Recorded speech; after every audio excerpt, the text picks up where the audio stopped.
nak buat satu permainan kuis yang sangat interaktif bersama anak murid di dalam bilik darjah, contohnya macam ni.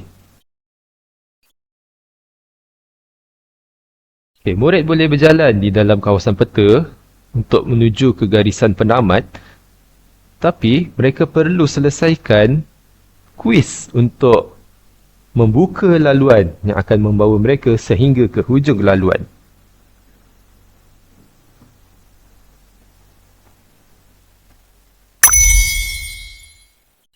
Okay, nak tahu caranya? Mari kita tengok.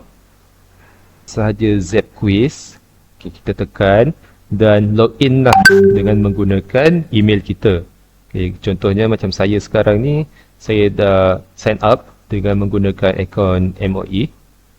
Okay, cara untuk kita menyediakan quiz dalam Zap Quiz ini, dia sama ada kita boleh menggunakan AI ataupun kita copy daripada quiz yang sudah dibuat oleh cikgu lain, ataupun kita bina sendiri secara manual soalan-soalan untuk diberikan kepada anak murid kita nantilah.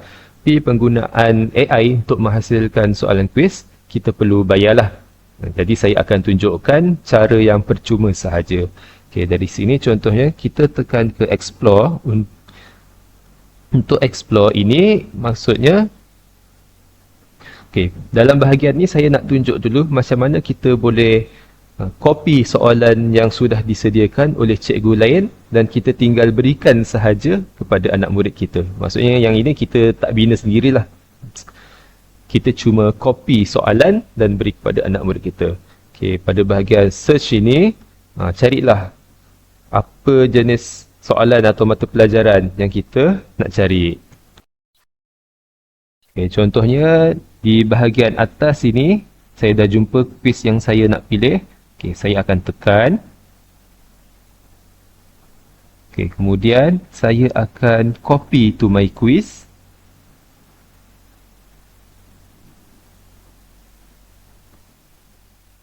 Okay, pada bahagian ni kita masih boleh edit jugalah. Jika kita nak ubah-ubah soalan. Tapi kalau kita tak mahu ubah dan mahu guna semuanya sama, tekan next.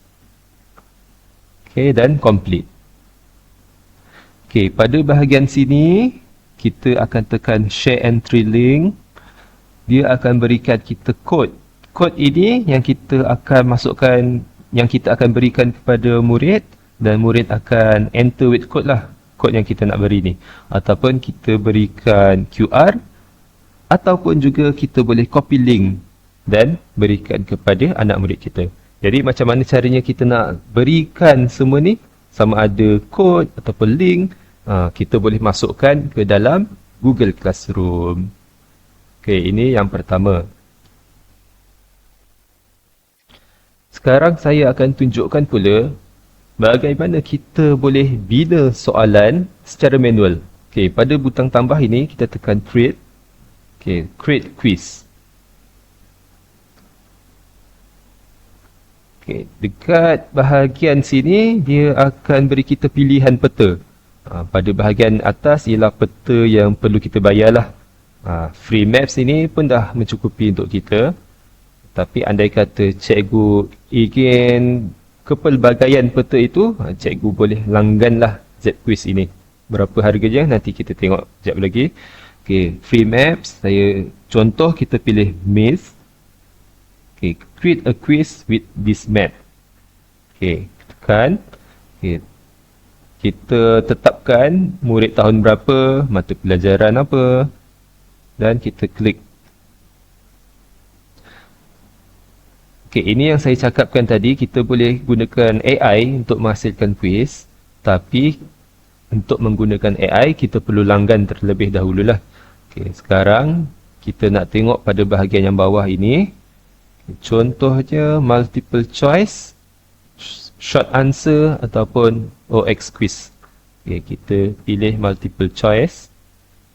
Letaklah soalan apa yang kita nak letak. Okay, jadi bila kita sudah selesai memasukkan soalan, saya letak 2 je lah sebab kita nak buat contoh je kan. Kita tekan next dan letakkan tajuk tahun 2 contoh. Okey. Dan kita boleh setting lah dekat sini. Complete. Dan melalui cara yang sama kita kongsikan link tadi, kita tekan share entry link.